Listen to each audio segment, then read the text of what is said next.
Good evening, students. আশা কৰোঁ তোমালোকৰ যোৱাকালিৰ ক্লাছটো ক্লিয়াৰ আছে, একো ডাউট নাই। আৰু যদি কিবা ডাউট থাকে তেন্তে কাইণ্ডলি কমেণ্ট কৰি পেলাই সুধিবা, অৰ এলছ আমাৰ ফিডবেক ছেশ্যনটো খুব সোনকালে ষ্টাৰ্ট হ'ব, তেতিয়া তাত তোমালোকে সুধি ল'ব পাৰিবা। লাষ্ট ক্লাছলৈকে আমি শিকিছিলোঁ যে ট্ৰানজেকশ্যন কি আছিলে। মই এটা সৰু ৰিকেপ নিচিনা দি দিওঁ আপোনালোকক যে ট্ৰানজেকশ্যন আছিলে য'ত আৰ্থিক অৱস্থাত এটা পৰিৱৰ্তন আহে, মানুহৰ বিজনেছৰ ফাইনেন্সিয়েল পজিশ্যন আৰ্থিক অৱস্থাত এটা সৰু চেঞ্জ আহে, পৰিৱৰ্তন এটা আহে, তাক আমি ট্ৰানজেকশ্যন বুলি কওঁ। যেনে মোৰ দোকানত এজন ষ্টাফ আছিলে, সেই ষ্টাফজন পিছল খাই পৰি থাকিলে, ভৰিত অকণমান দুখ পালে। চ' এইটো এটা ঘটনা এটা ঘটিল, কিন্তু সেই ঘটনাটো এতিয়ালৈকে মোক ফাইনেন্সিয়েলি আৰ্থিকভাৱে কোনো ধৰণৰ ইফেক্ট কৰা নাই, কোনো ধৰণৰ ক্ষতি কৰা নাই। চ' তাক আমি এতিয়ালৈকে ট্ৰানজেকশ্যন বুলি ক'ব নোৱাৰোঁ। বাট যদি সেই মানুহজনৰ ট্ৰিটমেণ্ট মই কৰিব লগা হয়, পইচা মই দিব লগা হয়, ডক্টৰৰ ফিজ মই দিব লগা হয়, তেতিয়াহে গৈ পেলাই তাক মই ট্ৰানজেকশ্যন বুলি ক'ব পাৰিম, লেনদেন বুলি ক'ব পাৰিম। নহ'লে তাক আমি লেনদেন ক'ব নোৱাৰোঁ। চ' লেনদেন হ'ব হ'লে কি আছিলে যে আৰ্থিকভাৱে তোমাৰ পৰিৱৰ্তন আহিব লাগিব, ফাইনেন্সিয়েল চেঞ্জ আনিব লাগিব। নম্বৰ 2 কৈছিলোঁ যে there has to be a exchange of goods on services. মই এক্সাম্পল দিছিলোঁ, মনত পেলোৱা, অনলাইন পাৰ্চেজৰ কথা। অনলাইন বস্তু কিনিলে আমি কেছ অন ডেলিভাৰী যেতিয়া দিওঁ, তেতিয়া আমি তাক ট্ৰানজেকশ্যন ক'ব নোৱাৰোঁ যেতিয়ালৈকে মালটো আমাৰ তাত নাহে আৰু আমি পে'মেণ্টটো নকৰোঁ। ৰাইট? কেতিয়া ক'ব পাৰিম? যেতিয়া আমি প্ৰিপেইড পে'মেণ্ট কৰিম। প্ৰিপেইড মানে লগতে পে'মেণ্ট কৰি দিম। অনলাইন অৰ্ডাৰ দিলোঁ, লগতে আমি আমাৰ ATM কাৰ্ড দি আমি পে'মেণ্ট কৰি দিলোঁ, তেতিয়া আমি তাক কি বুলি ক'ব পাৰিম যে আমাৰ ট্ৰানজেকশ্যন হৈ গ'ল, বিকজ আমাৰ পকেটৰ পৰা পইচা ওলাই গ'ল। চ' দিছ ৱাজ এবাউট ট্ৰানজেকশ্যন। আজি আমি শিকিম যে টাইপছ অফ ট্ৰানজেকশ্যনছ কি কি। ট্ৰানজেকশ্যনছ কি হয় জানিলোঁ, বুজিলোঁ। এতিয়া আমাৰ নেক্সট কাম হ'লগৈ ট্ৰানজেকশ্যনছ কেনেধৰণৰ হয়। তো number 1 transaction is cash transaction, নগদ ট্ৰানজেকশ্যন, নগদ লেনদেন। তো কেছ ট্ৰানজেকশ্যন মানে য'ত পে'মেণ্টটো ইমিডিয়েটলি কৰা হয়, ৱেৰ the payment is made immediately. মই এতিয়া লেনদেন কৰিলোঁ, কিবা এটা বস্তু কিনি আনিলোঁ, লগতে পইচা দি দিলোঁ, কেছ ট্ৰানজেকশ্যন। মই কিবা এটা বেলেগক বেচিলোঁ, মানুহ এজনক, বেচাৰ বিনিময়ত মোক পইচা দি দিলে। So' that is also' a cash transaction. তো কেছ ট্ৰানজেকশ্যন কাক কয়? কেছ ট্ৰানজেকশ্যন কয় যেতিয়া পে'মেণ্টটো লগে লগে দি দিয়া হয়, কৰি দিয়া হয়, তাক কোৱা হয় কেছ ট্ৰানজেকশ্যন। বেচিলেও কেছ ট্ৰানজেকশ্যন, কিনিলেও কেছ ট্ৰানজেকশ্যন, খালি পইচাটো লগতে দিব বা নিব লাগিব। Number 2 credit transaction. Credit transaction কাক কয়? ক্ৰেডিট ট্ৰানজেকশ্যন হ'ল লেনদেনটো এতিয়া হৈ গ'ল, বাট পে'মেণ্টটো হ'ব ভৱিষ্যতত, ৱেৰ the payment is made in future. ভৱিষ্যত বুলি কিয় ক'লোঁ? বহুত দূৰৰ কথা কৈ দিলে নহয়।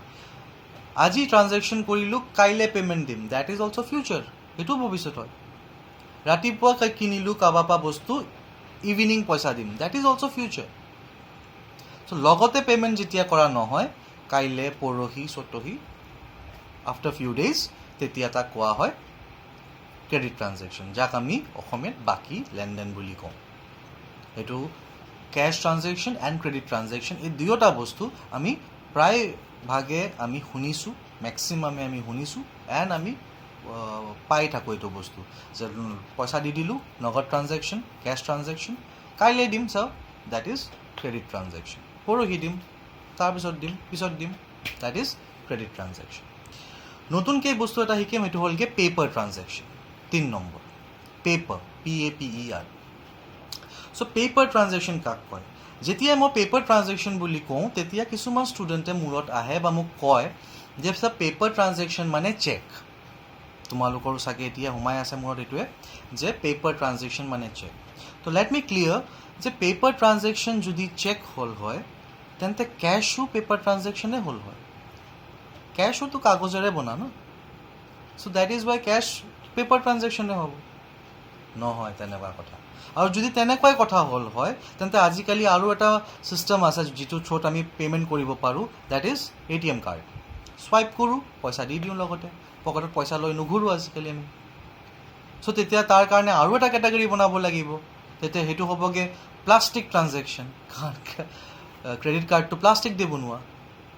চ' এইবিলাক কেছ দিয়া, চেক দিয়া, plastic money use, that is credit card বা ডেবিট কাৰ্ড বা ATM কাৰ্ড ইউজ কৰা, these are all modes of payment কৰাৰ বিভিন্ন ধৰণৰ মেথড। ঠিক আছে, বিভিন্ন ধৰণৰ ৰাস্তা, এইটো উপায় এইবিলাক। These are not transactions, these are not classification of ট্ৰানজেকশ্যনৰ বিভাগ বুলি ক'ব নোৱাৰি এইকেইটা পইচা পে'মেণ্ট কৰাৰ এটা ধৰণ। তুমি পইচা নগদ দিলে তুমি লগতে যদি কেছ দিয়া, কেছ ট্ৰানজেকশ্যন, লগতে চেক দিয়া, কেছ ট্ৰানজেকশ্যন, লগতে তুমি চুৱাইপ কৰি দিয়া বা অনলাইন পে'মেণ্ট কৰি দিয়া, that is also' a cash transaction. লগতে পে'মেণ্ট যদি হৈ আছে বা লগতে পে'মেণ্ট পাই আছা, then only it is a cash transaction. সেইটোক আমি বেলেগ ভাবিবই নালাগে। একো কৰা নাই, খালি লেনদেন কৰিলোঁ, মানে কিনি আনিলোঁ, পইচাটো দেখা যাব, বেছি দিলোঁ, পইচাটো দেখা যাব, সেইটো হয়গৈ ক্ৰেডিট ট্ৰানজেকশ্যন। তে পেপাৰ ট্ৰানজেকশ্যন কি হ'ল sir? Paper transactions are those transactions the value of which are never met at all. কেছতটো লগতে হৈ যায়, ক্ৰেডিটত কাইলৈ হয়গৈ। পেপাৰত কি হয়? পেপাৰত পইচাটো কেতিয়াও পোৱা নহয়, আজিও নহয়, কাইলৈও নহয়, ভৱিষ্যতেও নহয়। পেপাৰ ট্ৰানজেকশ্যন কাক কয়? ফৰ এক্সাম্পল, মোৰ ভগৱান নকৰক মোৰ দোকানত জুই লাগি গ'ল, তো জুই লাগি গ'লে মোকতো ভগৱানে পইচা দি নাযায়, আজিও দি নাযাব, কাইলৈও দি নাযাব, কেতিয়াও নিদিব। মোৰ দোকানত চুৰ হ'ল, চুৰে পইচা দি যাব? নাযায়। কাইলৈ দিম বুলি কৈ যাব, দাদা চুৰ কৰি আছোঁ দেই আজি, কাইলৈ পইচা দি যাম, সেইটোও নকয়। চ' আজিও পইচা নাপাম, কাইলৈও পইচা নাপাম, কেতিয়াও পইচা নাপাম তাৰ। চ' এনেকুৱা ধৰণৰ ট্ৰানজেকশ্যন যাৰ মূল্যটো কেতিয়াও আমি ৰিয়েলাইজ কৰিব নোৱাৰোঁ, পাব নোৱাৰোঁ, তাক কোৱা হয় পেপাৰ ট্ৰানজেকশ্যন। ক্লিয়াৰ হ'লোঁ? আৰু ভালকৈ ক্লিয়াৰিফিকেশ্যন কৰাৰ কাৰণে আমি এটা টেষ্ট কৰোঁ, ঠিক আছে, অনলাইন টেষ্ট। ভয় নাখাবা একো, মই আছোঁ টেষ্টত হেল্প কৰিবলৈ কাৰণে। আমি ট্ৰানজেকশ্যন কেইটামান লওঁ, সেই ট্ৰানজেকশ্যনৰ পৰা আমি উলিয়াব চেষ্টা কৰিম যে কোনকেইটা কেছ, কোনকেইটা ক্ৰেডিট আৰু কোনকেইটা paper. Number 1, started business with cash. ঠিক আছে, এতিয়া ইয়াত আছামিজ মিডিয়াম ষ্টুডেণ্টছে বহুতে চাই আছা। আছামিজ মিডিয়াম ষ্টুডেণ্টৰ কাৰণে মই কৈ দিওঁ, তোমালোকৰ থিয়ৰী পৰ্শ্যনটো হ'লি আছামিজ হ'ব, বাট প্ৰেক্টিকেলছ কিন্তু তোমাৰ ইংৰাজীতে আহিব। প্ৰেক্টিকেলছ তুমিতো আৰু অসমীয়াত লিখিব নোৱাৰিবা, ঠিক আছে। প্ৰেক্টিকেল পৰ্শ্যনছ মানে অংকবিলাক যে আহিব, সেইবিলাক তোমালোকক কিন্তু ইংৰাজীতে লিখিব লাগিব। চ' প্ৰশ্নটো ইংৰাজীত বুজি লোৱাটো ভাল, ঠিক আছে। মই আছোঁ, মই বুজাই দিম। কিছুমান শব্দ তোমালোকে বেচিকেলি ইউজ কৰি থাকিব লাগিব, যেনেকৈ ফৰ এক্সাম্পল এটা কৈ আছোঁ যে ফাৰ্নিচাৰক যেনেকৈ আচবাব বুলি কয়। তো আজিকালি আমিও অসমীয়া কৈ থাকোঁতেও দোকানত গ'লোঁ, কিহৰ দোকানত যাম, ব'লা ফাৰ্নিচাৰ চাই আহোঁ, আমি কেতিয়াও নকওঁ যে আচবাব চাই আহোঁ। চ' সেইখিনি বস্তু কেইটামান কমনলি ইউজ ৱৰ্ড আছে, তোমালোকে এইটো এডপ্ট কৰিব লাগিব, তেতিয়াহে তোমালোকে আৰু ক্লিয়াৰ হ'ব পাৰিবা, ইন ফিউচাৰ আৰু সহজ হ'ব, ঠিক আছে। বাকী কিবা অসুবিধা হয়, ইউ কেন অ'পেনলি আস্ক মি যে ছাৰ এইটো শব্দত মিনিং কি, এইটো শব্দৰ মিনিংটো কি, তাৰ কাৰণে মই আছোঁ। বাট কিছুমান বস্তু আছে তোমালোকেও লাহে লাহে এডপ্ট কৰি ল'ব লাগিব। চ' সেইকাৰণে মই যিটো প্ৰেক্টিকেলছ ক'ম, সেই গোটেই প্ৰেক্টিকেলকেইটা মই তোমালোকক অসমীয়াত বুজাই দিম, বাট তোমালোকে লিখিব লাগিব ইংৰাজীতে, ঠিক আছে। So' number 1, started business with cash. মই ব্যৱসায় আৰম্ভ কৰিছোঁ নগদ টকা দি, কিমান? 50,000। চ' যিহেতু ট্ৰানজেকশ্যনটোত 50,000 লিখা আছে, জাষ্ট থিংক মই বিজনেছ আৰম্ভ কৰিব গৈছোঁ 50,000 টকা দি, তো ব্যৱসায়ে 50,000 টকা পাব, ব্যৱসায়ত 50,000 টকা এটা সোমাব, তো ultimately it is a cash transaction, ঠিক আছে। তাৰপিছত আমি কি কৰিলোঁ, আমি বস্তু কিনিলোঁ, বস্তু মানে গুডছ, মাল কিনি পেলাই বেচিব লাগিব। বস্তু কিনিলোঁ, পাৰচেজড গুডছ ইন কেছ, তো ইয়াত কেছ লিখা আছে, তাৰমানে আমি কেছ টকা দি পেলাই কিনিছোঁ, so' that is why it is cash transaction. Next আমি ফাৰ্নিচাৰ কিনিলোঁ, পাৰচেজড ফাৰ্নিচাৰ ৰুপিজ 5,000, ইয়াত একো কোৱা নাই আমাক। পাৰচেজড ফাৰ্নিচাৰ ₹5,000, ইয়াত কেছ বুলি আমাক কোৱা নাই। তো ছাৰ কেছ নাই কোৱা তাৰমানেতো নিশ্চয় এইটো ক্ৰেডিট হ'ব, তেনেকুৱা কোনো কথা নাই। তোমাক কেছ বুলি কোৱা নাই, ঠিক আছে, তোমাকতো ক্ৰেডিট বুলিও কোৱা নাই, তো তুমি নিজৰ পৰা ধৰি ল'বতো নোৱাৰা। তো এইটো ক্লিয়াৰিফাই কৰাৰ কাৰণে মই তোমালোকক এটা এক্সাম্পল দিম। তোমালোকে ৰিটেইল শ্বপৰ পৰাতো পাৰচেজ কৰিছা, যিকোনো দোকানত, মিঠাই দোকান হওক, বস্তুৰ দোকান হওক, ঠিক আছে। মই নগাঁৱত থাকোঁ, চ' নগাঁৱত চবতকৈ বেছিকৈ ফ্ৰিকুৱেণ্টলি মই আদিত্যত যাওঁ, আদিত্য ষ্ট'ৰত যাওঁ, তাত গৈ পেলাই মই পাৰচেজিং কৰোঁ। তো আদিত্য ষ্ট'ৰত গৈ পেলাই মই যেতিয়া পাৰচেজ কৰোঁ, আগত যেতিয়া মই কমাৰ্চ নাজানো কি বস্তু, তাত মই দেখোঁ যে কেছ কাউণ্টাৰত এজন মানুহ বহি থাকে। সেই মানুহজনে যাৰ পৰা পইচা লৈ আছে, কেছত সোমাই আছে গণি গণি, তেখেতে পইচাটো থোৱাৰ পাছত কিবা এটা লিখে এটা কাগজত। চ' মই বহুত কনচিয়াছ হৈ গৈছিলোঁ যে কি লিখে মানুহজনে। যেতিয়াই যাওঁ প্ৰায় এইটো কাম দেখি থাকোঁ যে বগা এটা কাগজত তেওঁ লিখি থাকে। তো এদিন মই তেখেতৰ একদম ওচৰত গৈ পেলাই পইচাটো দিলোঁ। তেতিয়া মই দেখিলোঁ যে তেখেতে যিমান টকা মই দিছোঁ সিমান টকাই লিখিছে। তো তেতিয়া মোৰ মাথাত এটা কথা আহিলে, ঘূৰি আছিলে এটা কনফিউজন, যে মই পইচাটো দিলোঁ সেইটো কি প্ৰমাণ থাকিল? তেখেতটো অকল 50 টকাহে লিখিছে, মই দিছিলোঁ। এতিয়া ময়ে যে 50 টকাটো দিলোঁ তাৰ কি প্ৰমাণ আছে? সেইটোতো কোনো প্ৰমাণ নাই। তাৰপিছত যেতিয়া মই কমাৰ্চত জানিলোঁ, তেতিয়া মই কমাৰ্চত আহিলোঁ, তেতিয়া মোৰ ক্লিয়াৰ হ'ল বস্তুটো যে তেখেতে বিজনেছৰ হৈ পেলাই লিখি আছে, মোৰ হৈ নহয়। তো তেখেতে যিহেতু বিজনেছৰ হৈ পেলাই হিচাপ কৰি আছে, মই এজন কাষ্টমাৰ হিচাপে মই তেখেতৰ পৰা বস্তু ল'লোঁ, বস্তু নিয়াৰ পাছত মই পে'মেণ্টটো কৰি দিলোঁ। মই পে'মেণ্টটো কৰি দিয়াৰ পাছত মই গুচি গ'লোঁ, তেখেতৰ মোৰ লগত আৰু লেনদেন নাই, ইয়াতে শেষ। মই যিমান টকাৰ বস্তু লৈছোঁ সিমান টকাই মই পে'মেণ্ট কৰি দিছোঁ। তো তাৰপিছত আৰু মোৰ লগত লেনদেনৰ একো নাথাকিল। চ' মোৰ নামটো লিখা নিলিখা বা মোৰ নামটো জনা নজনা তেখেতৰ কাৰণে একো দৰকাৰ নাই। ইয়াত যদি মই 50 টকাৰ বস্তু লৈ যদি মই ক'লোঁ হয় যে খুৰা মই 50 টকা আনিব পাহৰিলোঁ বা মই টকা আনিব পাহৰিলোঁ, মই কাইলৈ দি যাম দেই আপোনাক, চিনাকি দোকানত যদি মই গৈ পেলাই ক'লোঁ, তাত তেখেতে লিখিব যে তুষাৰ 50 rupees। কাৰণ মই কাইলৈ বা পৰহি বা যেতিয়াই নিদিওঁ কিয়, যেতিয়া মই আহিম তেতিয়া মানুহজনে চাব লাগিব বহীখনত যে তুষাৰক মই ইমান টকা বেচিছোঁ। সদায় মনত নাথাকে ন মানুহৰ, সেইটো বুক কিপিঙৰ কথা কৈছিলোঁ, বুক কিপিং কৰোঁৱে কিয়, যাতে চব বস্তু মনত ৰাখিব প্ৰয়োজন নপৰে, লিখি গ'লেই হ'ল। মোৰ নিচিনা তেনেকুৱা কিমান কাষ্টমাৰ বাকী খাবলৈ আহিব পাৰে, কাক বাকীত বেচা হৈছে, কেতিয়া বেচা হৈছে, কিমানত বেচা হৈছে, ইমান মনত ৰখা পচিবলটো নহয়। সেই বুলিয়ে মই যেতিয়া বাকী লেনদেন কৰা হয় তেতিয়া মানুহজনৰ নাম লিখিব লগা হয়। এতিয়া মই যদি বাকী খাইছোঁ মোৰ নাম লিখিব, বেলেগ মানুহে বাকী খাইছে বেলেগ মানুহৰ নাম লিখিব। তো যেতিয়া বাকী লেনদেন হয় তাত পাৰ্টিৰ নামটো থাকে যাৰ লগত লেনদেন কৰা হৈছে, যাৰ লগত ট্ৰানজেকশ্যন হৈছে। চ' যেতিয়া কুৱেশ্যনত তোমালোকে কেছ শব্দটো নাপাবা, ক্ৰেডিট শব্দটো নাপাবা, তেতিয়া তোমালোকৰ মন দিব লাগিব যে পাৰ্টিৰ নামটো আছে নে নাই যাৰ লগত লেনদেনটো হৈছে। যদি পাৰ্টিৰ নামটো দিয়া থাকে তেন্তে আমাৰ বুজিব লাগিব যে এইটো ক্ৰেডিট ট্ৰানজেকশ্যন হয়। ক্লিয়াৰ? বিকজ ক্ৰেডিট ট্ৰানজেকশ্যন হ'ব হ'লে পাৰ্টিৰ নাম লিখা থাকিবই লাগিব। ঠিক আছে? য'ত কেছ লিখা থাকে তাত আকৌ বেলেগ চিন্তা কৰিব নালাগে, য'ত ক্ৰেডিট লিখা থাকে তাত বেলেগ চিন্তা কৰিব নালাগে। চিন্তা তেতিয়া আহে কেতিয়া? যেতিয়া কেছো লিখা নাই, যেতিয়া ক্ৰেডিটো লিখা নাই। তাত মই কি মন দিম? তাত মই মন দিম যে পাৰ্টিৰ নামটো আছে নেকি। যদি পাৰ্টিৰ নামটো লিখা থাকে তেন্তে এইটো কি ট্ৰানজেকশ্যন হ'ল? এইটো ক্ৰেডিট ট্ৰানজেকশ্যন হ'ল। যদি কেছো লিখা নাই, ক্ৰেডিটো লিখা নাই, পাৰ্টিৰ নামো নাই, তেতিয়া আমি বুজিব লাগিব যে মোকতো এনেই নিদিয়ে, পইচা দিয়ে আনিছোঁ চাগে, সেইকাৰণে আমি নাম লিখা নাই, একো লিখা নাই।